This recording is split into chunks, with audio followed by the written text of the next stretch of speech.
The guy is he says the truth. He says it as it is. As it is. I just like him. I just like him. That was interview he did with some people.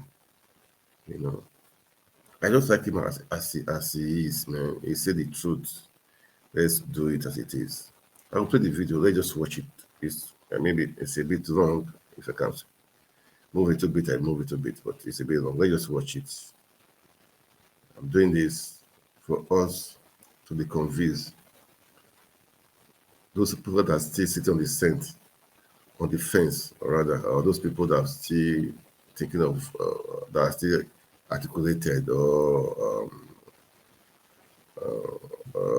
are still for Tinubu. You guys should wake up. Let's face the facts, man. Let's face the facts, man. Who can help the country out? Not because the person is your friend or what you probably have to gain in short term, man. You have to think of the future, which is important, very important. So I'm gonna play this. Now, Reno, give me your own view about who you think is best. Do you have a person in mind that you want to vote for, and why the choice of such a person? Yes, thank you very much, Seun, for organizing, these platforms. Straight to your question, yes, I have a candidate who I support to be Nigeria's next president. And that person is a person with competence, character, and capacity, with ability and commitment to solve our issues as a nation. That ticket that represents inclusion, that represents equity, that represents justice, not just for Nigerians, but then for young people, for women, for members of other tribes, for people from diverse religions and lands, and that person is His Excellency Peter Obi. Interesting. So if you compare Peter Obi, the man you say has all of these qualities, compared to other candidates, why do you think he's better than its competitor in the race? Well, I think that's a tough one, but I'll try to answer it in some minutes. You see, Peter Obi represents a better future. He represents a possible future than his competitors. I will ask Nigerians, when you look at all the candidates, what do you see? Do you see competence? Do you see character? Do you see capacity?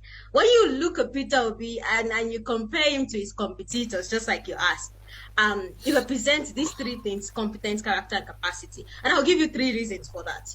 Nigeria's biggest problem today are the economy, insecurity, and corruption, which the current president, our General Muhammadu Buhari, campaigned on in 2015, and he has failed on every count.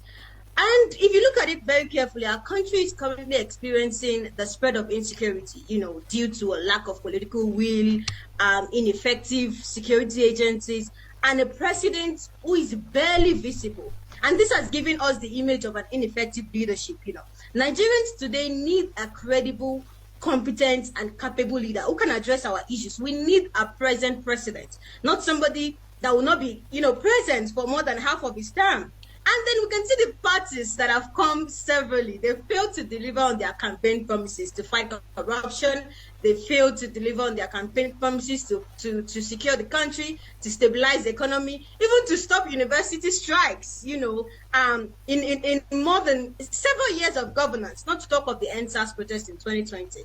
So one of his competitors as well, like you asked, is on record for also blaming victims of the Lekki massacre that happened in 2020.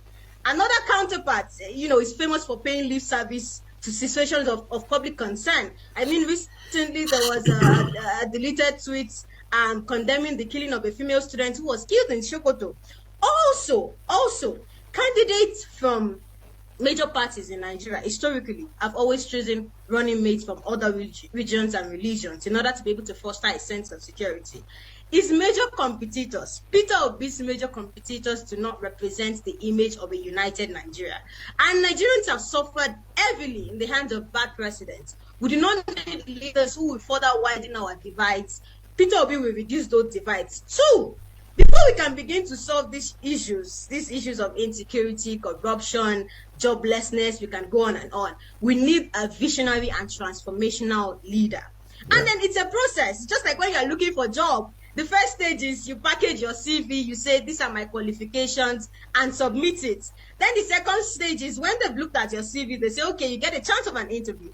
You now get the opportunity to be able to tell the employer why you think you're the best one for the job. And then they can hire you. Not to forget that the basic tenets of a democracy requires that citizens are to ask questions of their leaders, whether they're in office or they're aspiring to come into office. And then there is an obligation from those leaders to be transparent. If you want to lead anybody, you have to be prepared, to be prepared for an intensive analysis of what you've done, what you're going to do, and what qualifies you to do it. And there cannot be two ways to it. Peter Obi has been speaking at every opportunity he gets to Nigerians, unlike his competitors, who have concluded that they have Nigerians by their throats and that we will vote for them no matter what, regardless what they do, they are going to win. So Nigerians must not make the mistake of thinking that any politician is too good for their questions or query. Regardless of how attractive the CV or credentials of the politicians may be, the citizens must ensure, and that's the basic tenet of a democracy, that we understand who we want to vote for. Before I end, also we need a leader with who is critically and clinically sound, with the right character, skills, attitude, and attribute to turn things around. We do not need candidates who have been sleeping all over campaign meetings. Some of them have even refused to attend debates. Candidates who are incoherent, speaking in languages we don't understand. That is clearly a disaster in waiting. Those people will not solve the problems of our country. You're shaking tables. You're shaking tables. The third one, before I end, you're shaking tables, Renu, tonight. So, yeah. We should also ask ourselves, what is motivating all the candidates to run for office? You and I should ask ourselves, is their aim just to become president by force, by fire, or they truly want to serve? Are his competitors, those are Peter Obi's competitors, are they promising a bright future for you and I, for the older generation, for this generation, for the future generation, for you, for your children? Peter Obi represents a bright future, and all people with sound analytical mind can discern what we stand to benefit as a nation through Peter Obi. Thank you.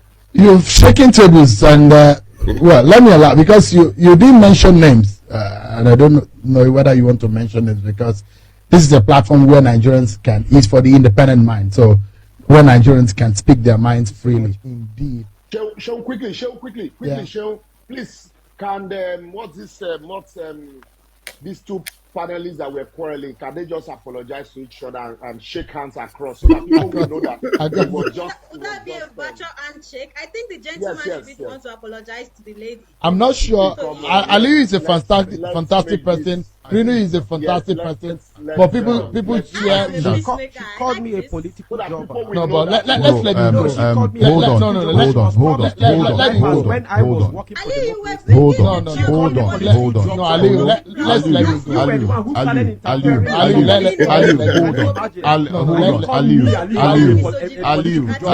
Ali, you were here when I was scrutinizing my political party, the APC, for internal processes. Let's let him go. Lot of identity people who create identity on crisis. Let us let him go. Can I? Hello. Let's let him go. Over the course, Aliu, hold on. This is not about snatching ballot box. No, Renu, you are crossing several lines. Renu, you are crossing several lines. You are crossing several lines. And she's talking about snatching ballot. Is she stupid? No, Aliu, don't do that now. Don't do that. Renu, you are crossing several lines. You haven't. Renu. What goes? She's been using some words that are very unprofessional and immature. But don't bring I want us to. I'm not your younger sister. I'm your cool fellow. Guys, hold on. An impartial arbiter. No. Don't let us Hold on, Aliu. Can you dare you? Let's go. No, don't say that. I wanted us to. No. Aliu, don't say that. How dare you? Please. Shall you clearly witness when I took my leaders in the party to cleaners for them to do right? No, Renu, you are not. Don't let us do that. Renu, you are the Renu, you are the person. Renu. Aliu, that's okay. Aliu, that's okay. Guys, we need to go. Well, ladies and gentlemen, you've heard submissions from different sides, navigating differences in conversation, especially trying to win others to their side can be quite tasking.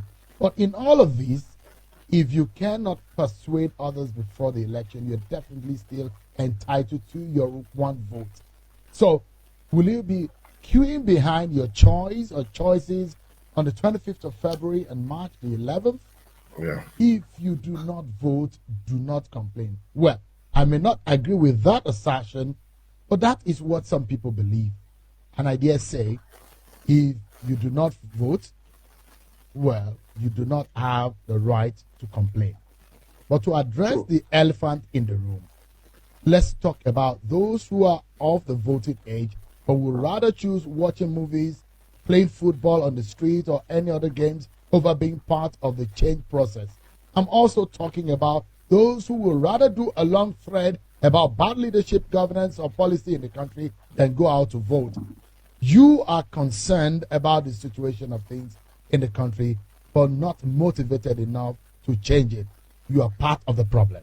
In that case, let us all be ready to bear the burden of apathy. Let us imagine being stuck with the wrong person for a term. By any measure, 4 years is a long time. And every election cycle like this one presents us with the opportunity to decide on current situations, our future, and the future of our children. Thank you so much, everyone, for being part of this conversation. Yes, that I is said good. that Nigeria is the end goal. Nigeria is our uniting force, and we cannot allow our country to go down. Thank you so much. I love Seun. That's why I said I love this guy. He gives you the facts. She has said it. The boys in our court. You have to choose. Whoever you vote for, at the end of the day, we all want the best for our country. Whoever we want the best for our country. So for me, I said vote Peter Obi. That is for me. But if you think otherwise, no problem. But Peter Obi can change the shape of the country. Can really change the shape of the country. The shape right now the country is, it needs help. It needs divine intervention. And Peter Obi, this obedient movement is divine. It's not just a movement. It's divine. As you are watching, share the video. Let's share our views. What do you think? Nigeria election is just about 25 days to go. I'm willing to vote. Let your PVC go out there and vote. Those in diaspora, call those back in Nigeria. Tell them this is important. This is important. They will say it's do or die. Nobody is dying anyway, but we have to do it. We have to make sure we make our vote count. Make your vote count, guys. And it's important you do it. All right?